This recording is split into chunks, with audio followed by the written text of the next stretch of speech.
Okay, so today I'm going to be going over a board, and it is finally the season within which I need to turn on my air conditioner. So you probably hear more of the air conditioner than you do of me, unless the nice microphone and the very, very nice noise removing plugin is doing its job. So today we're going to be going over an 820-3476, and this is going to be a little bit of a confusing one because it's dead.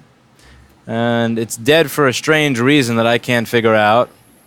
I can barely hear my own voice over the noise of this fucking air conditioner, but it's you got to see. Well, let's see if I can get it to where you can see the joke of an AC setup I have in my office. This camcorder is pretty stationary because it's it's on a stand and all that, and it's got wires going to it. But let's see if I can get it to where you can see the clusterfuck that I have going on here. So look, this incomplete shit box little restaurant looking shit. So that's my air conditioner, and I have this vent and this thing going along the ceiling until it gets to that room, and then that's where I sit. So it's pretty fucked up looking, but yeah, it's loud as hell. It's annoying as shit. So let's see if I can get this back to a good camera angle for myself. Yeah, the air conditioner is ridiculous. It's like 38,000 BTU free drake in a room that's, well, like 10 by 10 feet. But it has to go to 2 rooms, which is why I use that one here. Anyway, let's see if I screwed up my camera angle. All right. We'll see if any bit of me is missing. So yeah, so I have it's missing PM Sleep S4L, and let's go over that. So, the first things first here is I do get a light on the charger, and the light in the charger means that I have PP3V42, I don't have to check that one. Now, if I was to go over to the screen capture here and show you on the schematic what's going on, let's open up the schematic for this motherboard, a list of all the rails. Now, PP3V42 is present because I have a light in the charger. The one-wire circuit wouldn't be working, and that wouldn't be working without it. So if I look for PP bus G3 hot, all right. So if you guys are new to these videos, I would highly suggest you start watching the old ones because I'm going to, in order to make this feasible, I'm going to discontinue some of the troubleshooting steps that I've taken in other videos. So one thing that I've really valued with this channel is that any user can click onto any video and immediately kind of become immersed in the troubleshooting. I try to get you inside of my brain to be a part of the troubleshooting process. The reality is that makes doing these videos incredibly boring because I'm going over the same shit over and over again. I know how the board view software works. I know how to find PP bus G3 hot. If you don't know any of those things, watch the board repair videos I did in 2014 and 15 and even early 16 because I'm just not going to go over that stuff anymore. I'm just going to measure it on the board and get to the point. So let's see. PP bus G3 hot is, let's measure it. That's going to be the main power line. This fucking microscope light drives me nuts. I get 12.55. That's good. So we look back on the screen capture here. I know I have the DC in rail because if I didn't have the DC in rail, I wouldn't have anything else. The DC in rail is the rail from the charger. Let's see, PPV RTC underscore G3 hot. That's supposed to be 3.3 volts. That is important. Don't think that the real-time clock is only there for, telling time.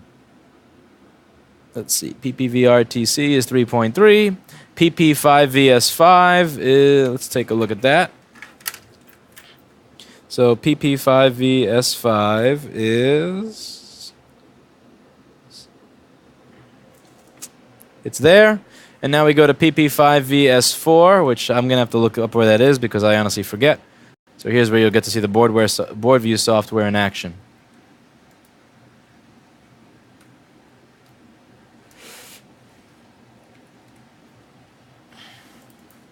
Okay, I can look it up on this pin over here.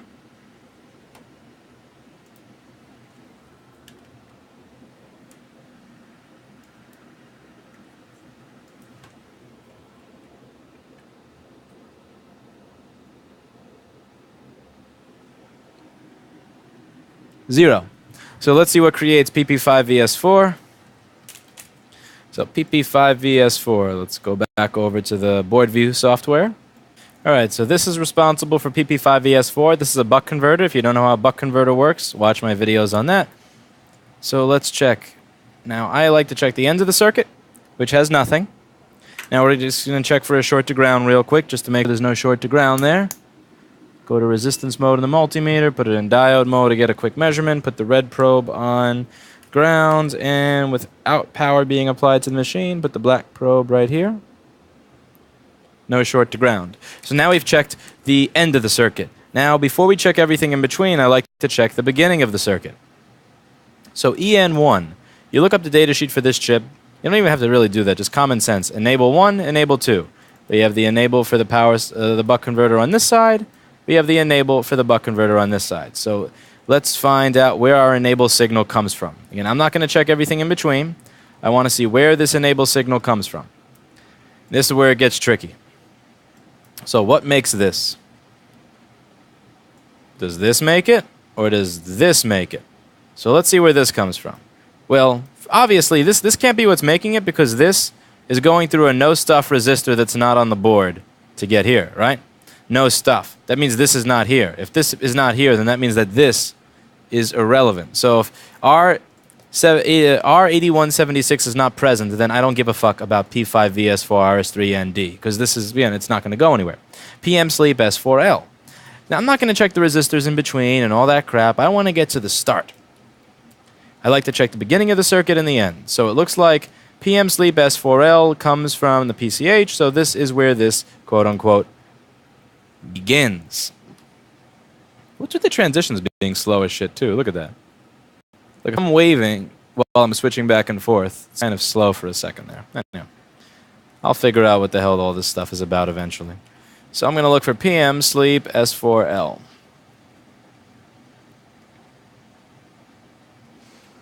Now we're going to measure for it.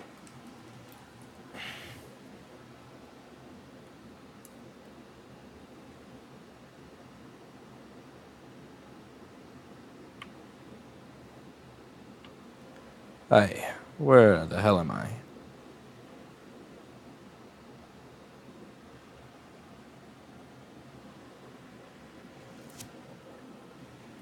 I'm in resistance mode, not voltage. What the fuck? And I don't even have the damn thing plugged in.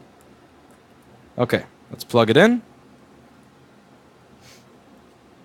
And let's try this again. We should get a much different result when it's actually plugged into the fucking computer. We get 0 volts. Alright. This is where it gets a little bit confusing. So PM sleep S4L missing means that the PCH, this chip over here, is for some reason deciding that we shouldn't be getting to an S4 state. So there are many different things that can cause this. So if we look on the schematic over here, you need certain signals to be present, like PM bat low. If the battery is low, meaning when the signal is low, it's present. If the battery is low, which would happen if it's 0 volts, that's not going to work. That's not. If the SMC adapter is not enabled, I mean, if the adapter is not enabled by the SMC, it's not going to send out those signals. So the way this works for logical purposes is if you have everything on the input, you'll get everything on the output. PPV RTC G3 hot. Now this, being in the power management section, also gives me a hint that the RTC circuit has something to do with this. So another thing that can go wrong, the RTC circuit also pulls up several signals like RTC reset, SRTC reset, intervermin, and int-vermin. Looks like Apple got wind of my ant problem. And PCH intruder L. A lot of these are pretty silly signals to have in a laptop. It's like, you know, if you open the case, alert us that the machine has been intruded into. Lots of stuff that's virtually, just totally irrelevant here. But those do have to be pulled up. Now, there are many other things that can also cause that signal to be missing, which is why I hate missing PM sleep S4L. It can be a BIOS issue, it could be a random corrosion issue, it could be dead CPU, dead PCH, it could really be anything. So let's just take a little bit of a tour of the board and see if anything seems relevant. Now, the original damage on this that was visible to the naked eye is over here. Keep in mind this board has been ultrasonicked by another store. Since it's been ultrasonic by another store, I can't even look for the green stuff. What I have to do is I have to try to fucking imagine where the green shit is. Now, the stuff that really sucks about getting boards from other places that have ultrasonic them first, I'm not trying to say this to really harp, and hate on other people. I'm just saying it as a fact, is that your only hint here, usually, is going to be where the corrosion was. So the way I often associate specific problems with specific areas is by just analyzing and trying to make assumptions based on where I see corrosion and where I see damage. And I talked about that in one of the videos and how you gain intuition. Now over here I can see that there's some stuff on the keyboard connector, but ultimately that doesn't really tell me shit. That's not really going to keep this the PM Sleep S4L low. Now the only thing that I could think of is that on the keyboard connector we have SMC on-off L. So let's just take a look at the SMC on-off L signal. Now this means that the power button is being hit when the signal is low. Now, if there's some type of corrosion that's pulling that signal down, then it's never going to turn on. So the idea of how it works is that when you hit the power button, it lowers a signal called SMC on-off L. It tells the SMC we've hit the power button, right? But if you hold down the power button, it keeps the computer in an SMC reset state. If the SMC is being reset, it's never going to tell anything to turn on. So let's see if that signal is high right now. Alrighty. So I can find SMC on-off L on the board right over here. So 1, 2, 3 on the 5th resistor or on that little probe point. So let's try and find it and see what we measure. We're just going to follow the hints. Follow the hints. We're a detective. Follow the hints. What do we get? This is the only reason, to be honest with you, that I've been able to do this for so long is by seeing it like a video game or like a detective thing, Because it kind of becomes a game after a while, trying to solve all these different problems. And seeing it as a game is what kind of makes it fun. SMC on-off L is 3.391 volts, which is high enough that I can kind of consider it good. But, do you see what I see? What is this horse shit? Well. Okay, now we're getting close. But now what we have to do is we have to try and figure out what is relevant and what is irrelevant, because we have corrosion in this area, and again, just like the keyboard connector, I've now determined that that corrosion is kind of irrelevant because it's not pulling down any signals that legitimately matter. But now I have to poke around and see if any of this stuff matters. So let me just get a pair of tweezers. I did mean poke. I am actually going to poke at some of those things because they look like they're falling off the board. This used to be a very common troubleshooting technique when working on really old audio gear. I remember the way I would often figure out what was wrong with some of these Pultec equalizers, and they were all none of this stuff was made on a PC board. It was from the 50s, so it was point to point, like resistor, capacitor, capacitor, inductor, inductor, wire, and turret terminals and all sorts of old shit like that. What I would do is I would take a pencil, I would take the eraser, end of the pencil, and I would just start tapping things. And if something disintegrated, like actually disintegrated and just poofed and fell, that's what I would replace. And that was a pretty... I mean, obviously that's a very obsolete method of troubleshooting. If I use an eraser here with a pencil, I'm going to touch like 30 components at a time and not one. But that being said, let's just go back here and take a look.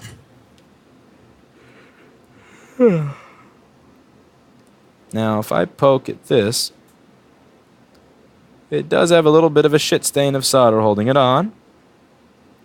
This has a little shit stain, but man, that is really a shit stain.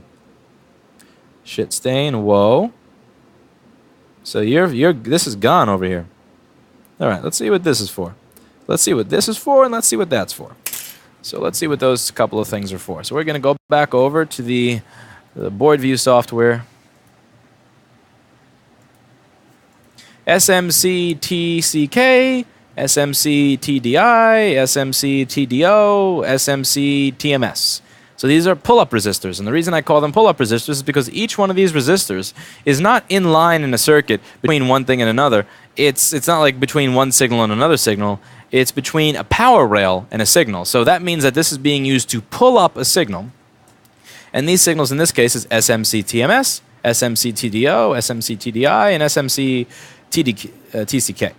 Now, this kind of sounds a little bit familiar, so if you were just to Google that, I know what you're thinking. What the fuck is TCK, TDI, TMO, PBS, all this other horse shit? And trust me, I've been there with you. So what I'm going to do over here, TDO, TDI, TCK, we're just going to Google this.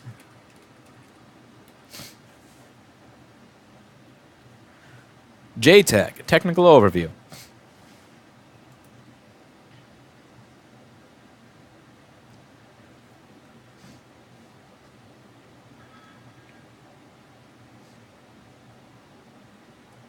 So it's something to do with using this as a test circuit. They should usually be disconnected. I'm going to be honest with you, I don't really have an idea exactly what each of those signals do. And we're at a point where I just kind of don't care. So the whole idea is the SMC TDI, TDO, TCK signals, those are all signals that are being used so that this will be... What was I just talking about? Are you fucking kidding me? You look like a frog so that you won't be seen on camera. I'm glad to see the new shoes are working out for you. So... For those of you who don't know, the camera's on top of the fridge, and an employee literally just like walked like a frog across the floor to not be seen on camera. Anyway, so the SMC, TDO, TCK, TDI, this is all used to put the chip or the circuit into a different mode when dealing with, JTAG, which is used for usually just testing and prototyping and shit that we don't care to look into today to...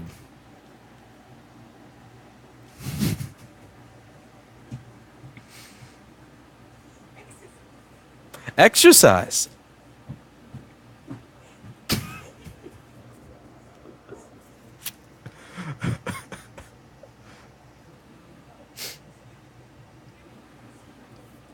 So let's just try to fix what looks fucked up because I lost my train of thought from that silliness. Let's get a donor.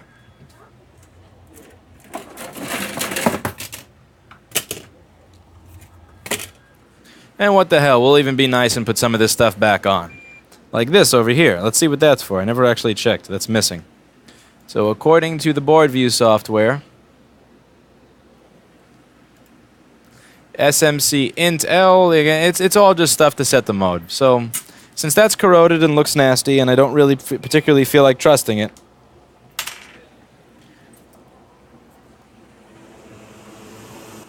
let's dump this area altogether. None of this stuff looks good. None of this stuff is trustworthy. Half of this stuff looks like it's just going to fall off the board a day after I give it back to the customer. So it's all just going to get sucked up. So this resistor, that one actually looks savable. And that's for some unimportant sensor anyway. So let's just get those pads ready. Probably be better if I use my smaller iron. This is the T15 JSO2 tip on the FM 2027, which is, I would not say appropriate for this application. The FM 2032 is going to be far more appropriate for this application. With the T30-KN tip, it's also going to be a little bit better for my scraping motions that I like to use in these situations.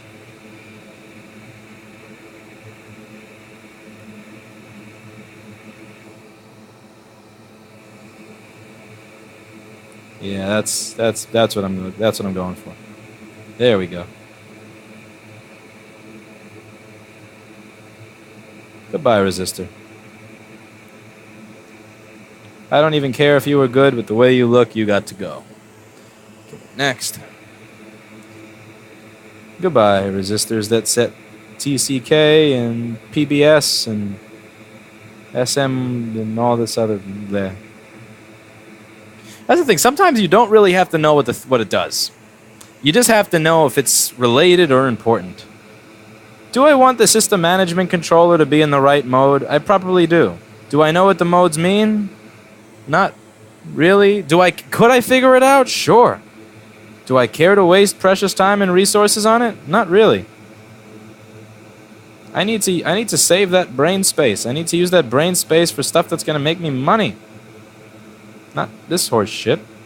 I don't want to become an expert on the modes of the SMC. You have to understand what is relevant and not relevant, and you have to understand and not be intimidated by the fact that some stuff is just not meant for you to understand. You don't have to know everything to get something done. You don't have to be a world-class chef to, fucking blend a banana. You just need to know how to hit the button on the blender and know not to put your hands in while the blender is on. You know?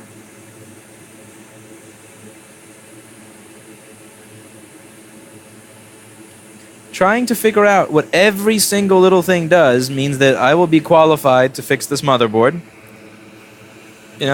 After 7 reincarnations, sometime in 2582. Customer's not going to wait that long. Now here, I'm going to put the stuff on a little crooked and I'm not going to care. The reason is because I want to avoid using excess heat.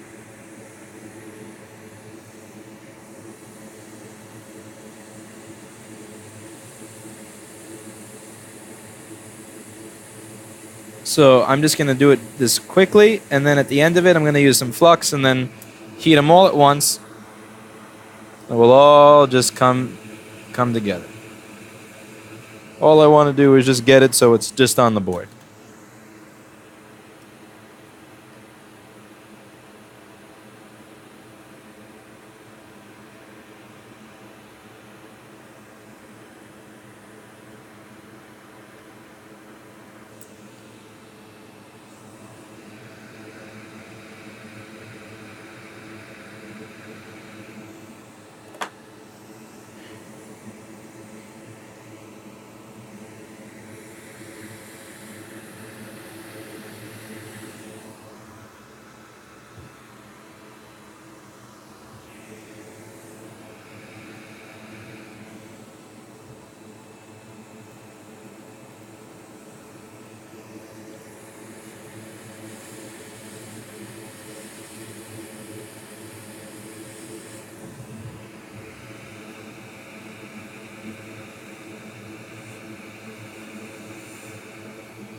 All that stuff is on crooked, but you'll see what I do to touch it up. Another thing about this is every job in life is going to be about figuring out a way around your weaknesses. So a couple of my weaknesses is train of thought, memory, and hand stabilization. Yet I've chosen a career that requires constant analytical thinking, memorization of ridiculous amounts of diagrams and processes, and manipulating items and components that I can't see without a microscope. I know. Kind of like God's practical joke. But you gotta find ways to make it all possible.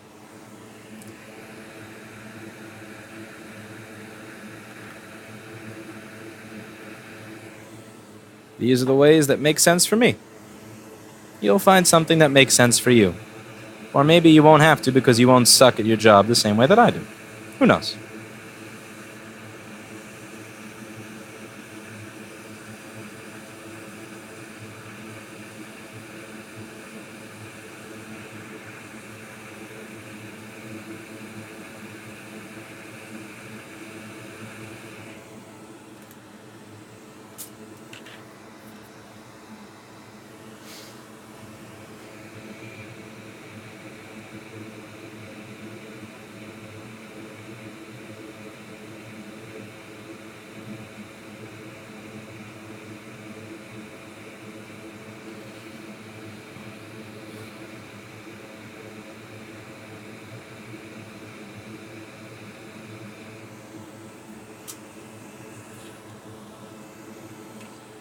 Now let's see if we have any change.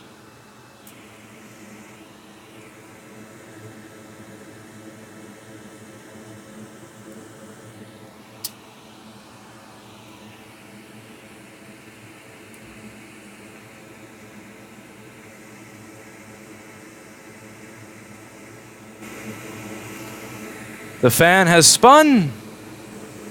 Now I am done. See that? Somebody in the last video said, Lewis, I want to believe you, but I can't see the fan spin. See that? That's me stopping the fan. Ew, it's disgusting. And then, bam. So there you have it.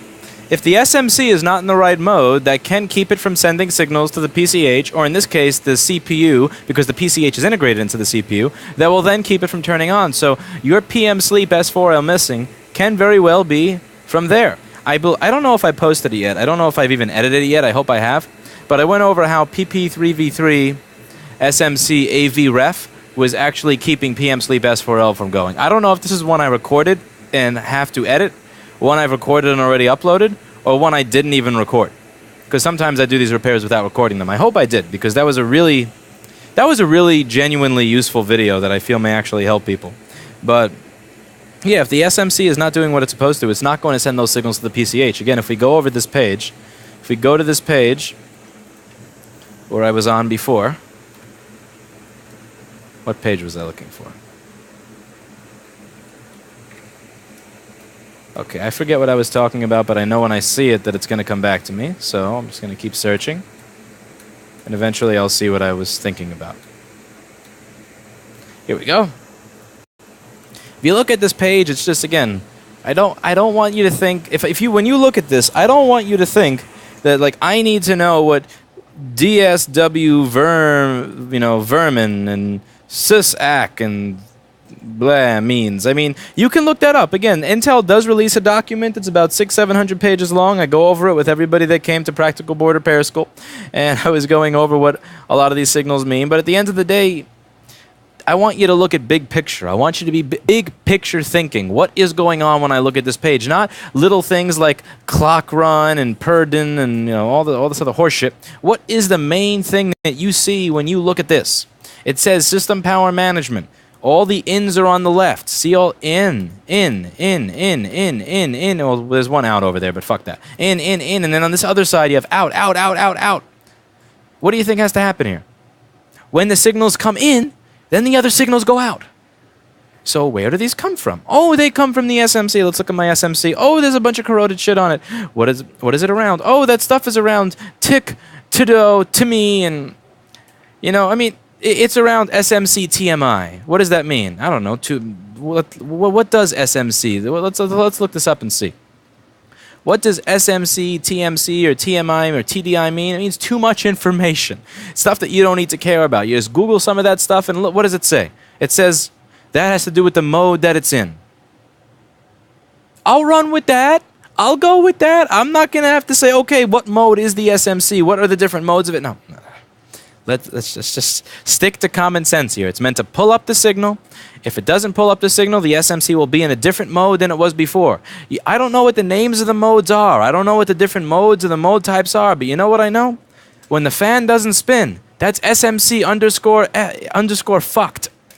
Right now, it's an SMC underscore fucked mode. So I'll take any one of these TMS, TDO, TDI, TCK things over where I am now. I have nowhere to go but up. So we'll start there.